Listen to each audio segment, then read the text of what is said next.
of the United States of America, and to the republic for which it stands, one nation, under God, indivisible, with liberty and justice for all.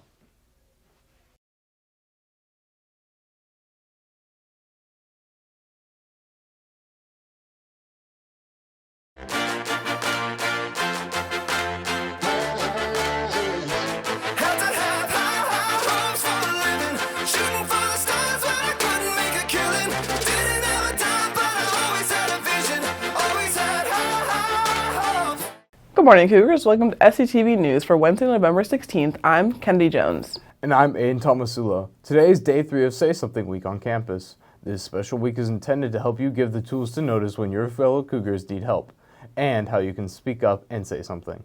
Today, learn more about what to do once you notice a warning sign.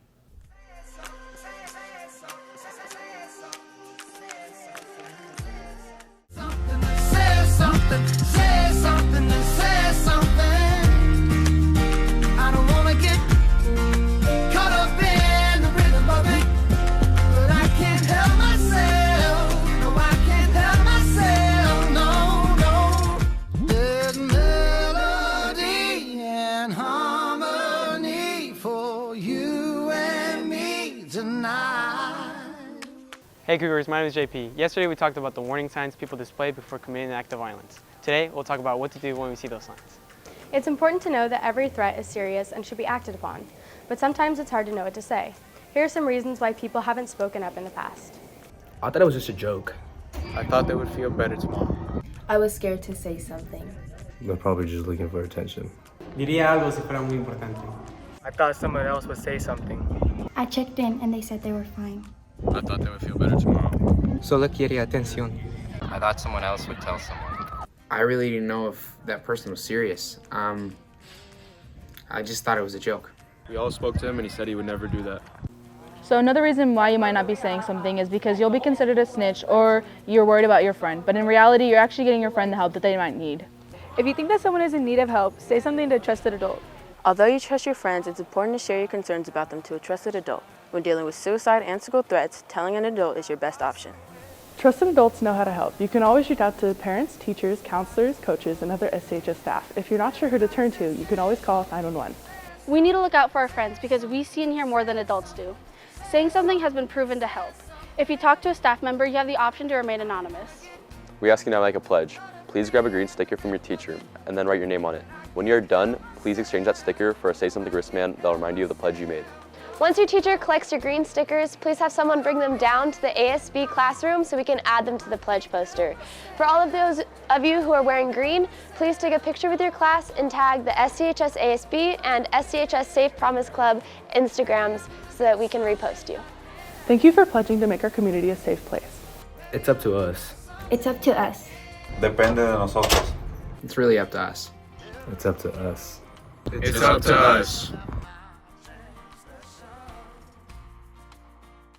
You have one more chance to see our marching band and color guard. Steel Regiment will perform with other Grossmont schools at the District Fall Showcase tomorrow.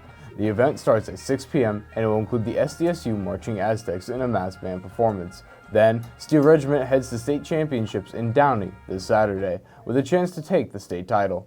The Steel Canyon Players are ready to rock. Tickets are on sale now for the winter show, Rock of Ages. The Jukebox musical features hits from the 1980s and performances run from December 7th through the 10th. Performances begin at 7 p.m. each night, and there is also a 2 p.m. manatee on Saturday. Tickets are $12 online or $15 at the door. Make sure you get yours today. Stop by the Rubios near our campus tomorrow to help a Steel Canyon Club. Our branch of the National Honor Society is taking part in a fundraiser. Just show this flyer in the Rubios restaurant. We'll donate a portion of your purchase to our club. Attention early graduates, the deadline for your senior website is quickly approaching. Senior websites for early grads must be completed by Thursday, December 1st. To help get yours completed on time, Cougar staff will be holding Beyond the Bell tutorials specifically for the senior website. The tutorials will be before and after school tomorrow. Any students with questions about the senior website are welcome to attend. Winter sports begin this week. That means Cougar teams will be working to win league titles and qualify for the playoffs. But the organizations who run our sports can be confusing. Aaron Reed explains how it all works. CIF. You may have heard of it if you play a sport here at Steel Canyon. It basically runs the sports playoffs here in San Diego and also all of California. But what is it? When and how was it created? And why do we have it when we can just have a tournament to determine who is the best in our state? CIF is the California Interscholastic Federation, and that's the group of people that basically sets all of the rules and standards for all of our sports in San Diego County and across the state of California. We happen to belong in the San Diego section of the CIF, and our commissioner is Joe Hines. It was actually created in 1914 in Los Angeles by a group of principals in the area who wanted a common set of rules so that they could have a common structure as well between the schools to make a fair competition. The long story short on CIF and state is that in a few years, all state sports will have a state championship. And right now, what we have is about half the school or half the sports that have state championships, half that have Southern California championships. And then, of course, we have our San Diego section CIF championships and then our league championships. So we're part of the Grossmont League. That's 11 schools in the Grossmont Conference.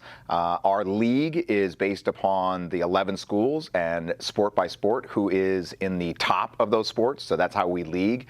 But then those leagues don't necessarily have anything to do with CIF. CIF uses something called power rankings, and the power rankings will determine whether we're in Division 1, 2, 3, 4, or 5. There's something called the open division, so if you're in the top 4 to 8 of each sport, you go into the open division. And then once you go to the Southern California regionals or the state tournament, those divisions are completely different. So for instance, in 2017, when we won the state championship in football, we were actually in a division that was higher than some of the CIF teams that we had played in CIF. So it's kind of a weird situation. Nobody really knows what the state formula is. Overall, CIF is a big part of high school sports, and it's coming up really soon, and everyone is ready for it. Also our players and coaches. For SCTV News, I'm Aaron Reed. Girls basketball is at Southwest San Diego today. JV at 5:30 and varsity at 7. That's all the news we have for you today. Have a great week. Rah rah Cougars. Cougar Pride, get some!